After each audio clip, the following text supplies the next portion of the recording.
Dinheiro no ralo, conta de água do Mané Garrincha chega a mais de 2 milhões de reais em pleno racionamento. Crueldade, o entregador de gás estupra criança de 4 anos e é preso em Taguatinga. Fiscalização 24 horas de mercadorias nas fronteiras interestaduais do DF será suspensa. E uma boa notícia, saúde consegue zerar a fila de mamografia na rede pública. Cerca de 11 mil mulheres aguardavam o exame. Notícias da terça-feira no DF e em torno, agora no Band Cidade, segunda edição.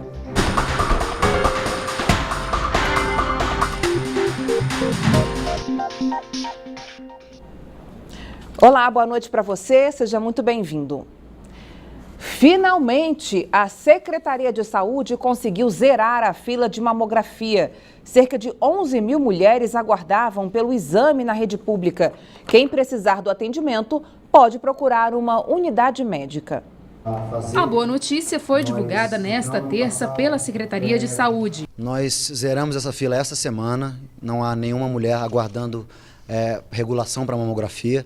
Nós temos 5.400 exames hoje na regulação, disponíveis por mês para as mulheres, e temos uma entrada de cerca de 2 mil mulheres por mês. Então precisamos estimular as mulheres do Distrito Federal a procurar a sua unidade básica de saúde para fazer o exame. Todas as mulheres acima de 50 anos e abaixo de 70 anos devem fazer o exame a cada 2 anos. Uma situação bem diferente da do ano passado, quando cerca de 11 mil mulheres aguardavam na fila de espera para fazer o exame. Hoje, dos 14 aparelhos que estavam estragados, 11 estão funcionando. Foram nomeados 16 técnicos em radiologia nos últimos meses. Eles foram direcionados para fazer mamografias exatamente para zerar essa fila. A fila era de 11 mil pessoas em outubro, em março ela era cerca de 8 mil pessoas. O gargalo agora está no tratamento contra o câncer de mama, já que existem apenas 2 equipamentos de radioterapia disponíveis na rede pública de saúde. O investimento em radioterapia é algo que demora muitos anos. Nós temos um plano para ter 7 aceleradores lineares, mas hoje temos apenas 2 funcionando no Distrito Federal. Realmente é um problema sério, mas que estamos trabalhando intensamente para resolver. Quem precisa atravessar a estrutural ou a épia sofre com a falta de passarelas.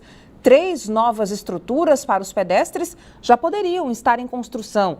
O GDF conseguiu dinheiro, fez uma licitação, mas por um impasse com o Tribunal de Contas ainda não deu início às obras. E o pior, o governo pode perder os quase 7 milhões de reais que conseguiu com o Banco Interamericano de Desenvolvimento. Veja. É perigoso, mas muitos pedestres arriscam a vida entre os carros para conseguir atravessar pistas movimentadas do DF. Depois de muito esforço, essa mulher conseguiu passar por uma das vias da estrutural, só que depois precisou de paciência para conseguir atravessar a outra.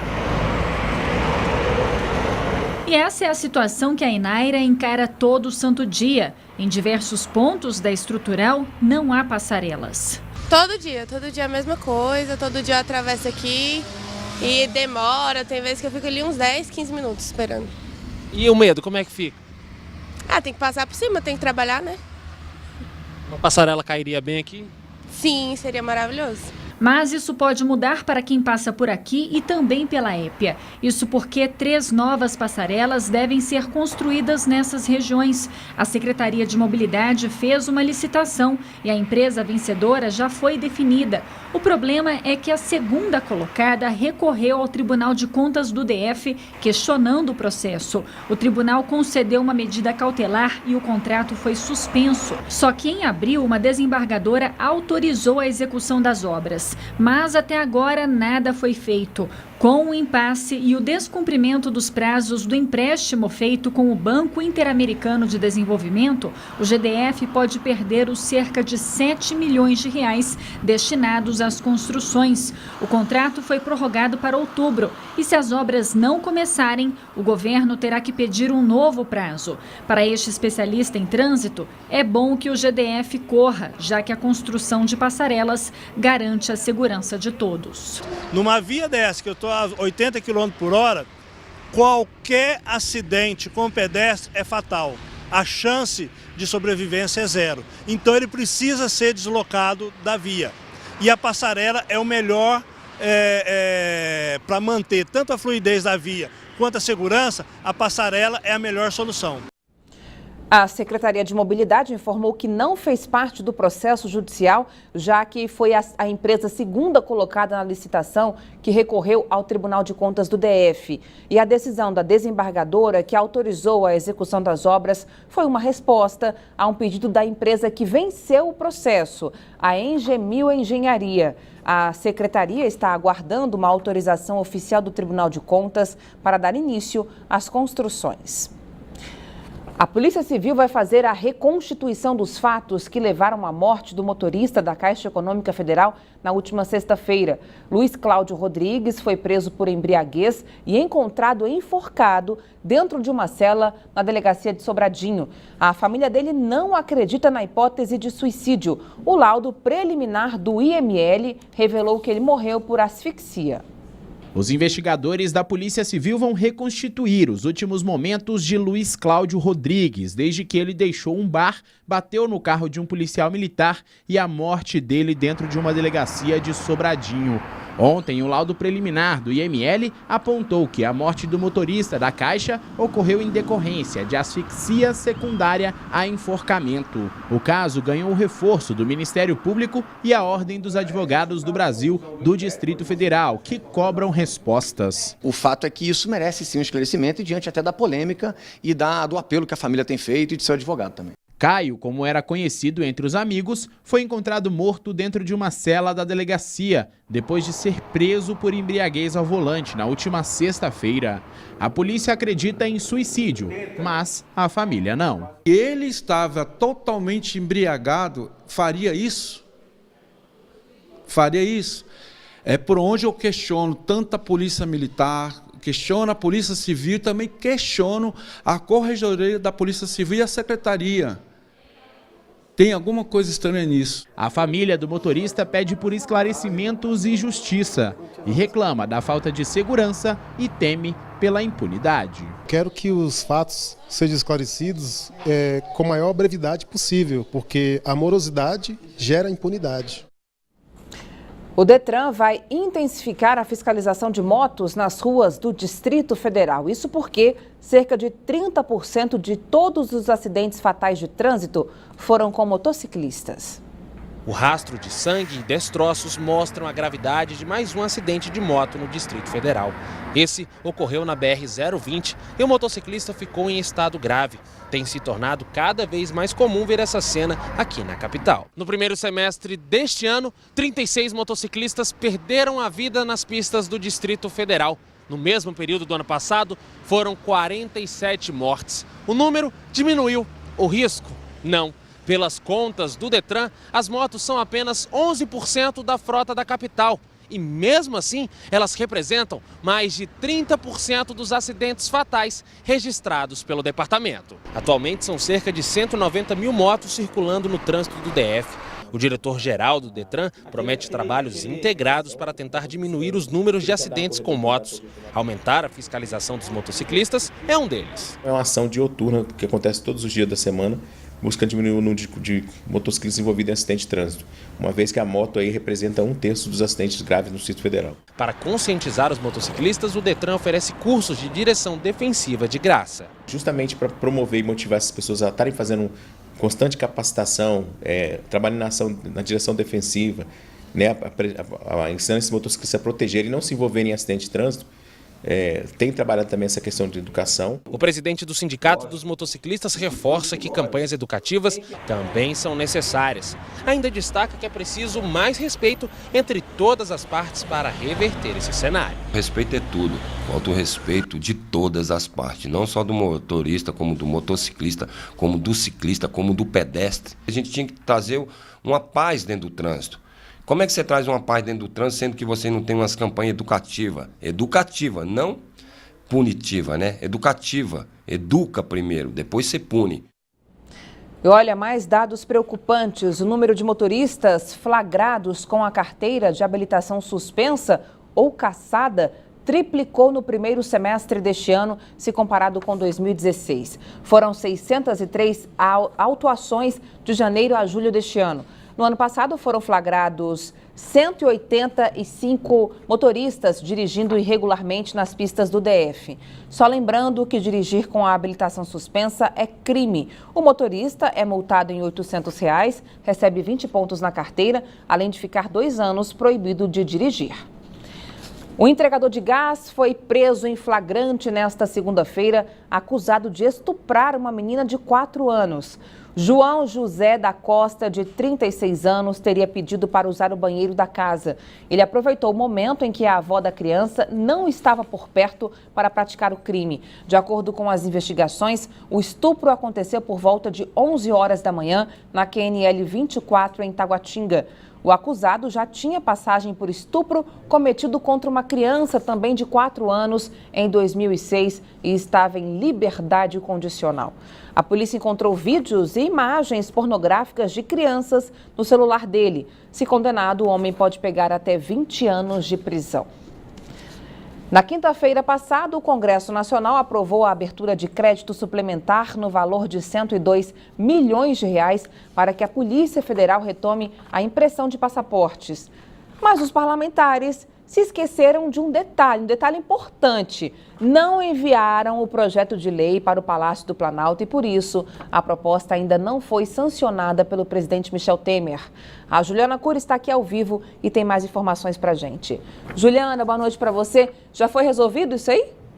Boa noite, Carol. Boa noite a todos. Que impasse, né? Porque o desespero é grande para quem está precisando tirar o passaporte, ainda mais nesse período de férias escolares. Olha, só hoje, 5 dias depois da aprovação do projeto de lei no Congresso Nacional e também em pleno recesso, foi que o presidente do Congresso, o senador Eunício Oliveira, foi até o Senado, finalmente assinou o projeto de lei e enviou essa proposta ao Palácio do Planalto. Agora sim, o presidente Michel Temer pode sancionar esse projeto que abriu aí um crédito suplementar de R$ 102 milhões para que a Polícia Federal volte a emitir os passaportes. O presidente, na verdade, tem até 15 dias úteis para sancionar esse projeto, mas dada a emergência, são milhares de pessoas aguardando pelo passaporte, é muito provável que ele faça isso, que ele sancione esse projeto nos próximos dias, até amanhã, quem sabe. E aí, essa sanção vai ser publicada no Diário Oficial da União e só depois de publicada é que o dinheiro será liberado para o Ministério da Justiça e, consequentemente, para a Polícia Federal.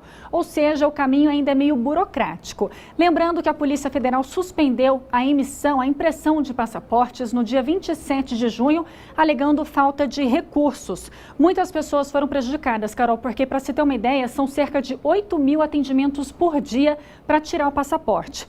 Por meio de nota, a corporação informou que as solicitações e agendamentos estão normais, só a impressão que foi cancelada. Mas assim que o dinheiro for liberado, poderá voltar a imprimir esses passaportes. A Polícia Federal informou ainda que o recurso aprovado é sim suficiente, embora eles tenham pedido mais, pediram cerca de 250 milhões de reais, só foram liberados 102, mas a polícia disse que esse dinheiro é o suficiente, que o serviço será normalizado assim que o dinheiro for liberado e que não há risco de novas suspensões. Agora é torcer para que essa burocracia ande logo, né, Carol? É isso aí. Obrigada, Juliana. Boa noite. Em pleno racionamento, a conta de água do Mané Garrincha subiu quase 6.000% entre maio e junho. A fatura passou de R$ 37 mil para R$ 2.200.000. Por causa desse salto na conta, a Terracap quer explicações da CAESB. A repórter Camila Lopes tem mais informações ao vivo por telefone. Oi, Camila. A companhia já identificou algum vazamento no estádio que justifique o preço, salgado dessa conta? Pois é, Carol, boa noite a todos. Ainda não. A CAESB, a Terracap e a Nova Cap já fizeram várias vistorias e até agora não foi identificado qualquer vazamento que justificasse esse valor tão desproporcional. A CAESB precisa mandar um relatório até amanhã apresentando as justificativas que explicassem esse aumento. Nós conversamos com o diretor técnico da Terracap, Carlos Leal, que ele falou como é que foi toda essa vistoria. Vamos ver, Carol. Um consumo como esse deveria causar, no mínimo, alguma tragédia aqui no estádio, no sentido de provocar um vazamento que inundasse áreas do estádio por vários dias, porque nós estamos falando de um consumo de 5 anos correspondendo a um único mês. A única hipótese que no nosso entendimento resta é algum problema na apuração do consumo pelo hidrômetro que registra o consumo aqui do estádio. Então, nesse sentido, a gente solicitou a CAESB, que é a concessionária local, para que ela fizesse uma auditoria nessa conta e desse uma posição técnica para nós em relação a esse registro. Enquanto isso, os moradores do DF continuam sofrendo com o racionamento de água. Amanhã, o rodízio atinge o Sudoeste, Octogonal, Cruzeiro Novo, setor de indústrias gráficas, parte da Esplanada e condomínios do Jardim Botânico, Taguatinga Sul, Riacho Fundo 1, Arniqueiras, Areal e Guará. Também ficam sem água nesta quarta-feira. O cronograma completo você encontra no site caesb.df.gov.br. Ficou mais barato fazer a feira no mês de junho? Um levantamento da Companhia Nacional de Abastecimento mostra que produtos como batata, mandioca, alface e tomate tiveram queda nos preços. Frutas como morango, maracujá e pêssego também adoçaram o paladar e o bolso do brasiliense. O Vinícius tem uma empresa que entrega o cardápio completo por encomenda. Com a queda no preço de algumas verduras, ele aproveitou para variar as opções. Nesse frio, o empresário apostou naquela sopinha. E como a batata e a mandioca estão mais baratas, viraram as protagonistas. Nós ficamos bastante antenados, com relação ao preço dos insumos, porque acaba se tornando uma oportunidade da gente faturar um pouco mais, e aproveitar o momento. Um levantamento da Conab revelou que em junho a mandioca registrou uma queda no preço de 15% e a batata ficou 7% mais barata. O Vinícius percebeu também que o momento era bom para investir ainda mais no carro-chefe dos negócios, a alimentação saudável. O preço do tomate caiu 22% e a alface 11%. Com valores menos salgados, a salada nunca esteve tão em alta. Com isso, a gente tem vendido um pouco mais e atendido um público maior. O empresário sentiu a diferença e a dona de casa também. Deu para fazer a feira e levar mais produtos. Alguns hortifrutos diminuíram o preço e assim dá para a gente fazer algumas substituições no cardápio. Algumas frutas ficaram especialmente mais leves. De acordo com a pesquisa, o preço do morango caiu 29%. O maracujá, que costuma andar entre os vilões, desta vez foi encontrado até 21% mais em conta. Economia que garantiu a sobremesa de muita gente. Suquinho de maracujá, mousse de maracujá. Bem melhor, O estudo mostra que o clima contribuiu para esse cenário de redução nos preços. Em 2017, as condições de clima e de produção foram favoráveis aos produtores e eles conseguiram ofertar mais produtos, tanto frutas quanto hortaliças. Mas o resultado da pesquisa não convenceu alguns consumidores. Alguns produtos sim, outros não. Se em tempos de crise o que vale é economizar, então vale também substituir alimentos para poupar o bolso e cuidar da saúde. Então, aproveitando esses produtos que estão mais em promoção, é utilizar batata, mandioca, cenoura para fazer sopas, para aproveitar esse tempinho frio e também exagerar nas saladas, Veja a seguir, GDF suspende o monitoramento 24 horas nas fronteiras do Distrito Federal. Daqui a pouco, até já.